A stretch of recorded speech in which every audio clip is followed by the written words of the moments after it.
ਜਿੱਥੋਂ ਅਜੇ ਹਫ਼ਤਾ ਪਹਿਲਾਂ ਉਹ ਗਿਆ ਪ੍ਰਾਈਮ ਮਿਨਿਸਟਰ ਉਹਨਾਂ ਦਾ 4 ਸਫ਼ਿਆਂ ਦੀ ਸਟੇਟਮੈਂਟ ਜੋ ਕਹਿ ਰਿਹਾ ਔਰ ਐਨ ਉਸੇ ਦਿਨ ਭਾਰਤ ਦੇ ਵਿੱਚ ਜਿਹੜਾ ਸਭ ਤੋਂ ਵੱਡਾ ਇਸ ਕਿਸਮ ਦਾ ਜਿਹੜਾ ਉਹ ਵਿਚਾਰਾਂ ਦੀ ਆਜ਼ਾਦੀ ਵਾਲੀ ਗੱਲ ਨੂੰ ਉਹਦੀਆਂ ਧੱਜੀਆਂ ਉਡਾਈਆਂ ਜਾ ਰਹੀਆਂ। ਯੂਨਾਈਟਿਡ ਨੇਸ਼ਨਸ ਦੇ ਸੈਕਟਰੀ ਜਨਰਲ ਨੇ ਮਿਸਟਰ ਐਂਟੋਨੀਓ ਗੁਟਰਸ ਉਹਨਾਂ ਦੇ ਸਪੋਕਸਮੈਨ ਨੇ ਨਾਲ ਦੀ ਨਾਲ ਉਹਨਾਂ ਨੇ ਇਹ ਕਿਹਾ ਕਿ ਭਾਈ ਇਹ ਵਿਚਾਰਾਂ ਦੀ ਜਿਹੜਾ ਪ੍ਰਗਟਾਇਆ ਉਹਦੀ ਆਜ਼ਾਦੀ ਹੈ ਔਰ ਇਸ ਲਈ ਕਿਸੇ ਨੂੰ ਜੇਲ੍ਹ ਦੇ ਵਿੱਚ ਨਹੀਂ ਡੱਕਿਆ ਜਾ ਸਕਦਾ।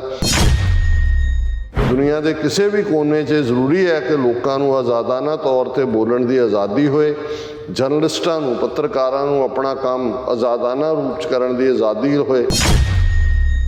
ਉਹਨਾਂ ਨੇ ਕਿਹਾ ਵੀ ਭਾਰਤ ਖੁਦ ਨੂੰ ਦੁਨੀਆ ਦੀ ਸਭ ਤੋਂ ਵੱਡੀ ਜਮਹੂਰੀਅਤ ਕਹਿੰਦਾ ਹੈ, ਲੇਕਿਨ ਉਸ ਜਮਹੂਰੀਅਤ ਵਾਲੇ ਮੁਲਕ ਦੇ ਵਿੱਚ ਵਿਚਾਰਾਂ ਦੀ ਆਜ਼ਾਦੀ, ਪ੍ਰੈਸ ਦੀ ਆਜ਼ਾਦੀ ਨਾਂ ਦੀ ਕੋਈ ਚੀਜ਼ ਨਹੀਂ ਹੈ। ਪੱਤਰਕਾਰਾਂ ਨੂੰ ਲਿਖਣ ਤੇ ਬੋਲਣ ਲਈ ਤੁਸੀਂ ਜੇਲ੍ਹਾਂ 'ਚ ਬੰਦ ਨਹੀਂ ਕਰ ਸਕਦੇ।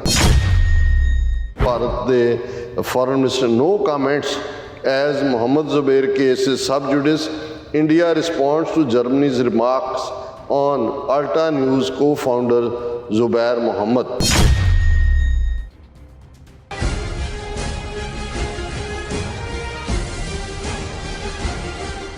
ਦਰਸ਼ਕੋ ਬ੍ਰੇਕ ਤੋਂ ਬਾਅਦ ਤੁਹਾਡਾ ਸਭ ਦਾ ਭਰਪੂਰ ਸਵਾਗਤ ਹੈ। ਸੋ ਵਿਊਅਰਸ, ਗੱਲਬਾਤ ਕਰਨ ਜਾ ਰਹੇ ਹਾਂ ਕਿ ਪਿਛਲੇ ਦਿਨੀ ਭਾਰਤੀ ਹਕੂਮਤ ਵੱਲੋਂ ਆਰਟ ਨਿਊਜ਼ ਦੇ ਐਡੀਟਰ ਮੁਹੰਮਦ ਜ਼ੁਬੈਰ ਨੂੰ ਝੂਠੇ ਕੇਸਾਂ ਵਿੱਚ ਫਸਾ ਕੇ ਗ੍ਰਿਫਤਾਰ ਕਰ ਲਿਆ ਗਿਆ ਹੈ ਔਰ ਭਾਰਤੀ ਹਕੂਮਤ ਦੀ ਇਸ ਕਾਰਵਾਈ ਤੇ ਤੰਜ਼ ਕਰਦਿਆਂ ਜਰਮਨੀ ਦੀ ਜਿਹੜੀ ਫੋਰਨ ਮਿਨਿਸਟਰੀ ਨੇ ਕਿਹਾ ਹੈ ਕਿ ਇੱਕ ਪਾਸੇ ਭਾਰਤ ਆਪਣੇ ਆਪ ਨੂੰ ਦੁਨੀਆ ਦੀ ਸਭ ਤੋਂ ਵੱਡੀ ਜਮਹੂਰੀਅਤ ਕਹਿੰਦਾ ਹੈ, ਪਰ ਦੂਸਰੇ ਪਾਸੇ ਮੁਹੰਮਦ ਜ਼ੁਬੈਰ ਦੀ ਗ੍ਰਿਫਤਾਰੀ ਦੱਸਦੀ ਹੈ ਕਿ ਭਾਰਤ ਵਿੱਚ ਵਿਚਾਰਾਂ ਦੀ ਜਿਹੜੀ ਆਜ਼ਾਦੀ ਨਹੀਂ ਹੈ। ਸੋ ਇਸ ਬਾਰੇ ਆਪਾਂ ਗੱਲਬਾਤ ਕਰਨ ਜਾ ਰਹੇ ਹਾਂ। ਸੋ ਅਸੀਂ ਚਾਹਾਂਗੇ ਕਿ ਤੁਸੀਂ ਇਸੇ ਤਰ੍ਹਾਂ ਬਣੇ ਰਹਿਣਾ, ਦੇਖਣ ਸੁਣ ਲਈ ਐਂਡ ਲਿਖਣ ਲਈ ਤੁਹਾਡਾ ਸਭ ਦਾ ਬਹੁਤ ਬਹੁਤ ਧੰਨਵਾਦ ਜੀ। ਡਾਕਟਰ ਸਾਹਿਬ, ਕੀ ਕਹਿਣਾ ਚਾਹੋਗੇ? ਦੇਖੋ, ਅਸੀਂ ਬਚਪਨ 'ਚ ਕਦੇ ਸੁਣਦੇ ਹੁੰਦੇ ਸੀ, ਹਾਲਾਂ ਬਾਅਦ 'ਚ ਇਹ ਗੱਲ ਗਲਤ ਸਾਬਤ ਹੋਈ। ਅਕਸਰ ਇਹ ਕਿਹਾ ਜਾਂਦਾ ਸੀ ਜੀ ਕਿ ਚੀਨ ਨੇ ਭਾਰਤ ਦੇ ਨਾਲ ਜਿਹੜਾ ਦੋਸਤੀ ਦਾ ਅਹਿਦ ਕੀਤਾ ਸੀ ਉਸ ਦੀ ਉਲੰਘਣਾ ਕੀਤੀ ਔਰ ਇਹ ਕਿਹਾ ਜਾਂਦਾ ਸੀ ਕਿ ਚੀਨੀ ਜਦੋਂ ਹਮਲਾ ਕਰਦੇ ਸੀ ਭਾਰਤੀ ਫੌਜ ਦੇ ਉੱਤੇ, ਜਿਵੇਂ 62 ਦੀ ਵਾਰ ਵੇਲੇ ਹੋਇਆ, ਤੇ ਨਾਲ ਉਹ ਨਾਅਰੇ ਲਾਉਂਦੇ ਸੀ ਹਿੰਦੀ ਚੀਨੀ ਭਾਈ ਭਾਈ। ਨਹੀਂ, ਮਤਲਬ ਇਹ ਸੀ ਕਿ ਵੀ ਉਹਦਾ ਮਜ਼ਾਕ ਉਡਾ ਰਹੇ ਸੀ ਕਿ ਉਹ ਕਿਵੇਂ ਉਹਨਾਂ ਨੇ ਦੋਸਤੀ ਦੇ ਰੂਪ ਦੇ ਵਿੱਚ ਜਿਹੜਾ ਉਹ ਵਿਸਾਘਾਤ ਕੀਤਾ। ਹਾਲਾਂ ਲੇਟਰ ਔਨ ਜਦੋਂ ਅਸੀਂ ਸਾਰੇ ਸੋਰਸਿਸ ਨੂੰ ਸਮਝਣ ਦੇ ਕਾਬਲ ਹੋਏ ਤਾਂ ਫਿਰ ਸਮਝ ਆਈ ਕਿ ਇਹ ਪੰਗਾ ਨਹਿਰੂ ਨੇ ਹੀ ਲਿਆ ਸੀ। ਹੰਕਾਰਿਆ ਹੋਇਆ ਨਹਿਰੂ ਜਿਹੜਾ ਗੋਆ ਨੂੰ ਅਜੇ ਤਾਜ਼ਾ 1960 'ਚ ਜਿਹੜਾ ਪੁਰਤਗਾਲ ਤੋਂ ਖੋਹ ਕੇ ਉਹਨਾਂ ਨੂੰ ਲੱਗਦਾ ਸੀ ਕਿ ਵੀ ਕੀ ਹੈ, ਉਹਨਾਂ ਹੀ ਜਿਹੜਾ ਲੁੱਕ ਈਸਟ ਪਾਲਿਸੀ ਔਰ ਉਸ ਦੇ ਉੱਤੇ ਆਪਣੀ ਫੌਜ ਨੂੰ ਚੀਨ ਦੀਆਂ ਚੌਂਕੀਆਂ ਜਿਹੜੀਆਂ ਨੇ ਉਹਨਾਂ 'ਤੇ ਕਬਜ਼ਾ ਕਰਨ ਨੂੰ ਕਿਹਾ ਸੀ। ਉਹਦੇ ਹੀ ਜਨਰਲ ਕਾਲ ਦੇ ਆਰਡਰ ਥੱਲੇ ਔਰ ਉਹਦਾ ਹੀ ਚੀਨ ਨੇ ਜਵਾਬ ਦਿੱਤਾ ਸੀ। ਇਹ ਮੈਨੂੰ ਗੱਲ ਇਸ ਲਈ ਯਾਦ ਆਈ ਹਿੰਦੀ ਚੀਨੀ ਭਾਈ ਭਾਈ ਦੀ ਕਿ ਪਿਛਲੇ ਦਿਨਾਂ 'ਚ ਮੋਦੀ ਜਦੋਂ ਜਰਮਨ ਦੇ ਵਿੱਚ ਆਇਆ, ਹਾਲਾਂ G7 ਮੁਲਕਾਂ ਦੀ ਮੀਟ ਸੀ, ਉਹਨਾਂ ਦਾ ਸੰਮੇਲਨ ਸੀ, ਜਿਹੜੇ ਵੱਡੇ G7 ਦੇਸ਼ ਨੇ, ਪਰ ਉਹਨਾਂ ਨੇ ਇਹ ਦੱਸਦੇ ਆ ਕਿ ਜੀ ਅਸੀਂ ਕਿਉਂਕਿ G7 'ਚ ਅਮਰੀਕਾ, ਜਰਮਨੀ, UK, ਇਹ ਕੈਨੇਡਾ, ਇਹ ਸਾਰੀਆਂ ਡੈਮੋਕਰੇਸੀ ਸੀ ਯੂਰਪ ਦੀਆਂ ਜਾਂ ਨਾਰਥ ਅਮਰੀਕਾ ਦੀਆਂ, ਅਤੇ ਉਹਨਾਂ ਨੂੰ ਇਹ ਲੱਗਾ ਕਿ ਜੀ ਅਸੀਂ ਇਹਦਾ ਦਾਇਰਾ ਬਰੋਡਨ ਕਰੀਏ ਔਰ ਉਹਨਾਂ ਨੇ 5 ਉਹਨਾਂ ਮੁਲਕਾਂ ਨੂੰ ਵੀ ਦਾਵਤ ਦਿੱਤੀ G7 ਕਾਨਫਰੰਸ 'ਚ ਸ਼ਾਮਲ ਹੋਣ ਲਈ ਜਿਨ੍ਹਾਂ ਦੇ ਵਿੱਚ ਡੈਮੋਕਰੇਸੀ ਹੈ। ਉਹਨਾਂ ਦੇ ਕਹਿਣ ਮੁਤਾਬਕ ਉਹਨਾਂ ਦੇ ਵਿੱਚ Bharat, Indonesia, Argentina, south Africa ਅਤੇ ਸੈਨੇਗਲ ਇਹਨਾਂ ਨੂੰ ਵੀ ਦਿੱਤਾ। ਔਰ ਜ਼ਾਹਰ ਹੈ ਵੀ ਮੋਦੀ ਦੀ ਇੱਕ ਫੋਟੋ ਜਿੱਥੇ ਕਿ ਉਹ ਬਾਈਡਨ ਦੇ ਨਾਲ ਖੜਾ ਹੈ ਔਰ ਉਠਾ ਕੇ ਲਾ ਰਿਹਾ ਔਰ ਦੂਸਰਾ ਹੈ। ਲੇਕਿਨ ਜਿਹੜੀ ਗੱਲ ਅਸੀਂ ਕਰਨ ਜਾ ਰਹੇ ਹਾਂ ਕਿ ਇਹ ਕਾਨਫਰੰਸ ਜਿਹੜੀ ਹੈ 26 ਤੇ 27 ਜੂਨ ਨੂੰ ਸਮਿਟ ਸੀ ਔਰ ਉਸ ਤੋਂ ਬਾਅਦ 27 ਜੂਨ ਨੂੰ ਇਹਨਾਂ ਸਾਰੇ ਹੀ ਜਿਹੜੇ G7+5 ਯਾਨੀ 12 ਮੁਲਕਾਂ ਦੇ ਹੈੱਡ ਆਫ ਸਟੇਟਸ ਵੱਲੋਂ ਇੱਕ ਜੁਆਇੰਟ ਸਟੇਟਮੈਂਟ ਜਾਰੀ ਕੀਤੀ ਗਈ।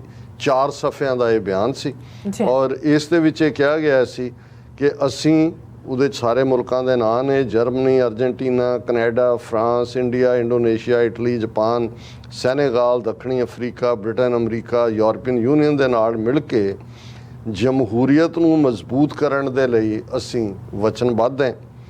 ਅਸੀਂ ਜਮਹੂਰੀਅਤ ਦੀਆਂ ਕਦਰਾਂ ਕੀਮਤਾਂ ਦੀ ਰੱਖਿਆ ਕਰਾਂਗੇ ਅਸੀਂ ਕਿਸੇ ਵੀ ਕਿਸਮ ਦੇ ਸ਼ੋਸ਼ਣ ਦੇ ਖਿਲਾਫ ਔਰ ਵਾਇਲੈਂਸ ਦੇ ਖਿਲਾਫ ਮਿਲ ਕੇ ਲੜਾਂਗੇ।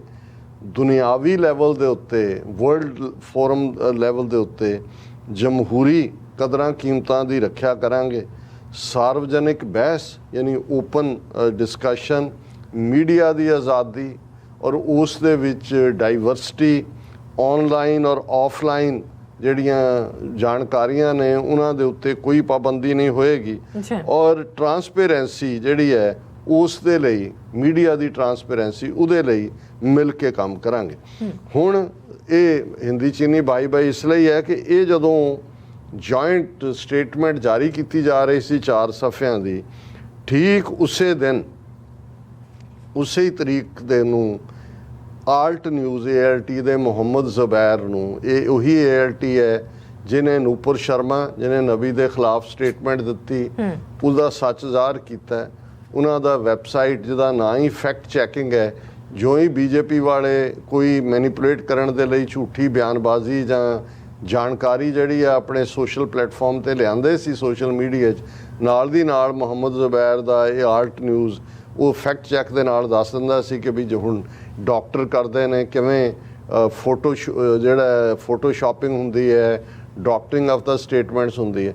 ਸੋ ਇਹ ਮੁਹੰਮਦ ਜ਼ੁਬੈਰ ਜਿਹਨੇ ਨੂਪੁਰ ਸ਼ਰਮਾ ਨੂੰ ਵੀ ਪੂਰੀ ਤਰ੍ਹਾਂ ਜਿਹੜਾ ਐਕਸਪੋਜ਼ ਕੀਤਾ, ਇਹਨਾਂ ਦੀਆਂ ਅੱਖਾਂ 'ਚ ਰੜਕਦਾ ਸੀ, ਹੁਣ ਉੱਥੇ ਸਟੇਟਮੈਂਟ ਦੇ ਰਹੇ ਨੇ ਔਰ ਇੱਥੇ ਜਿਹੜਾ ਉਹਨਾਂ ਨੇ ਮੁਹੰਮਦ ਜ਼ੁਬੈਰ ਨੂੰ 4 ਸਾਲ ਪੁਰਾਣਾ ਕੋਈ ਝੂਠਾ ਕੇਸ ਉਹਦੇ ਥੱਲੇ ਚੁੱਕਿਆ ਔਰ ਫਿਰ ਪੁਲਿਸ ਰਿਮਾਂਡ ਔਰ ਜੁਡੀਸ਼ੀਅਲ ਰਿਮਾਂਡ ਔਰ ਇਹ ਸਾਰਾ ਜਿਹੜਾ ਇਸ ਪਾਸੇ ਵੱਲ ਤੋਰਿਆ। ਹੁਣ ਇਹਦੇ ਬਾਵਜੂਦ ਕਿ ਯੂਰਪ ਦੇ ਵਿੱਚ ਮੀਡੀਆ ਦੀ ਆਜ਼ਾਦੀ ਦੀ ਗੱਲ ਹੈ, ਮੋਦੀ ਜਦੋਂ ਇਸ ਟ੍ਰਿਪ ਦੇ ਉੱਤੇ ਉਹ ਗਿਆ, ਇਹ ਜੂਨ ਦੇ ਲਾਸਟ ਹਫਤੇ 'ਚ, ਇਹਨੇ ਮੀਡੀਆ ਨੂੰ ਫੇਸ ਨਹੀਂ ਕੀਤਾ, ਉਹਨਾਂ ਦੀ ਕੋਈ ਸਟੇਟਮੈਂਟ ਨਹੀਂ ਲਈ। ਲੇਕਿਨ ਇਹ ਮੁਹੰਮਦ ਜ਼ੁਬੈਰ ਵਾਲਾ ਇਸ਼ੂ ਤਾਂ ਕਿਉਂਕਿ ਇੱਕਦਮ ਹਾਈਲਾਈਟ ਹੋਇਆ, ਆਲਰੇਡੀ ਫੋਕਸ ਸੀ, ਨਤੀਜੇ ਦੇ ਤੌਰ ਤੇ ਇਸ ਦੇ ਉੱਤੇ ਫੌਰਨ ਯੂਨਾਈਟਿਡ ਨੇਸ਼ਨਸ ਨੇ ਵੀ, ਕਿਉਂਕਿ ਇੱਕ ਬੜੀ ਵੱਡੀ ਜਿਹੜੀ ਆ ਉਲੰਘਣਾ ਹੈ ਸਾਰੇ ਬੇਸਿਕ ਫਰੀडम ਆਫ ਐਕਸਪ੍ਰੈਸ਼ਨ ਦੀ, ਔਰ ਇਸ ਦੇ ਉੱਤੇ ਜਿਹੜੇ ਯੂਨਾਈਟਿਡ ਨੇਸ਼ਨਸ ਦੇ ਸੈਕਟਰੀ ਜਨਰਲ ਨੇ ਮਿਸਟਰ ਐਂਟੋਨੀਓ ਗੁਟਰਸ, ਉਹਨਾਂ ਦੇ ਸਪੋਕਸਮੈਨ ਨੇ ਨਾਲ ਦੀ ਨਾਲ ਉਹਨਾਂ ਨੇ ਇਹ ਕਿਹਾ ਕਿ ਭਾਈ ਇਹ ਵਿਚਾਰਾਂ ਦੀ ਜਿਹੜਾ ਪ੍ਰਗਟਾਇਆ ਉਹਦੀ ਆਜ਼ਾਦੀ ਹੈ ਔਰ ਇਸ ਲਈ ਕਿਸੇ ਨੂੰ ਜੇਲ੍ਹ ਦੇ ਵਿੱਚ ਨਹੀਂ ਡੱਕਿਆ ਜਾ ਸਕਦਾ।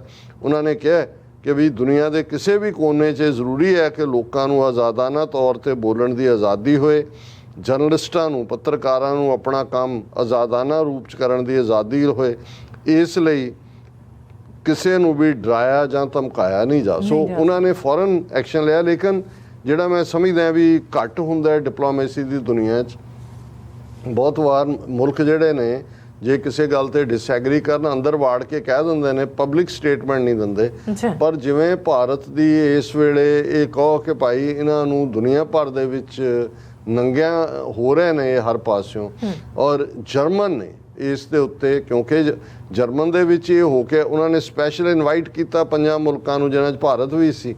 ਹੁਣ ਜਰਮਨ ਦਾ ਜਿਹੜਾ ਫੋਰਨ ਮਿਨਿਸਟਰੀ ਹੈ, ਵਿਦੇਸ਼ ਮੰਤਰਾਲਾ, ਉਹਨਾਂ ਨੇ ਜੋ ਇਸ ਐਕਸ਼ਨ ਦੇ ਉੱਤੇ, ਔਰ ਉਹਨਾਂ ਨੂੰ ਸਵਾਲ ਪੁੱਛਿਆ ਗਿਆ ਉਹਨਾਂ ਦੀ ਫੋਰਨ ਮਿਨਿਸਟਰੀ ਨੂੰ, ਉਹਨਾਂ ਨੇ ਭਾਰਤ ਦੇ ਉੱਤੇ ਬੜੀ ਜ਼ਬਰਦਸਤ ਤੰਜ਼ ਕੀਤੀ ਉਹਨਾਂ ਦੀ ਫੋਰਨ ਮਿਨਿਸਟਰੀ ਨੇ, ਔਰ ਇੰਡੀਆ ਨੂੰ ਹੱਥਾਂ ਪੈਰਾਂ ਦੀ ਪੈ ਗਈ। ਉਹਨਾਂ ਨੇ ਤਾਂ ਇਹ ਕਹਿ ਕੇ ਜੀ ਇਹ ਹੁਣ ਮਸਲਾ ਕਿਉਂਕਿ ਅਦਾਲਤ 'ਚ ਅਸੀਂ ਤੇ ਕੁਝ ਨਹੀਂ ਕਹਿਣਾ ਚਾਹੁੰਦੇ, ਪਰ ਸਾਡੇ ਤੇ ਗੱਲ ਨਹੀਂ ਸੀ ਹੋਣੀ ਚਾਹੀਦੀ ਕਿਸੇ ਨੂੰ।